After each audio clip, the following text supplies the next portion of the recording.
called a reflector telescope. It's an 8-inch Newtonian reflector. This is a Dobsonian mount, which means that's the kind of device that it's mounted on. So it's mounted on Teflon bearings, which helps it to move smoothly back and forth. So I can change the angle that I look at the sky. I can go back and forth. The heart and soul of the telescope, this particular kind of telescope, because it's a reflector, it relies on having a really good mirror which collects the light. And that was probably the most difficult part to build, because I had to grind the mirror to a certain shape so that it would collect the light from stars and planets.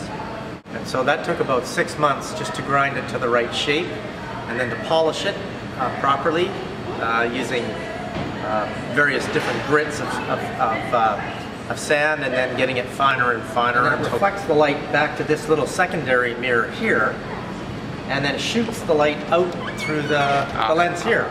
The most popular object, of course, is the moon.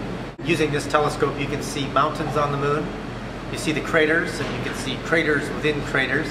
So you get a really good close look at the moon. No, you can't see any of the space material that's on it, or the NASA materials that are on it, but you can get a pretty close look at the features of the landscape. Saturn is a fantastic object. You can clearly see the rings on Saturn and the spaces between the rings, which is really cool. I love looking at galaxies, like the Andromeda galaxy is very exciting. Looking at nebula, like the Orion Nebula, is fantastic. The Ring Nebula is very exciting. And all sorts of different faint fuzzies, distant galaxies, and yeah, galaxies and nebula, as well as the planets, are fantastic.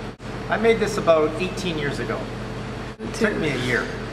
Well, I got the idea kind of from myself, because I'd always wanted a telescope, but I couldn't afford one. And the inexpensive ones that you get at supermarkets or department stores aren't worth looking through. There's no point. And so I thought, well, maybe I'll build one.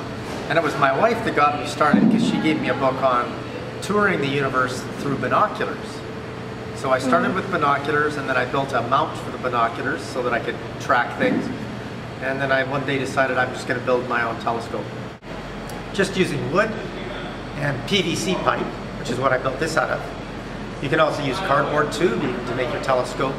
You can make something that's a very precise scientific instrument with just sort of rather common everyday objects. Assuming you grind your lens, or you grind your mirror, actually.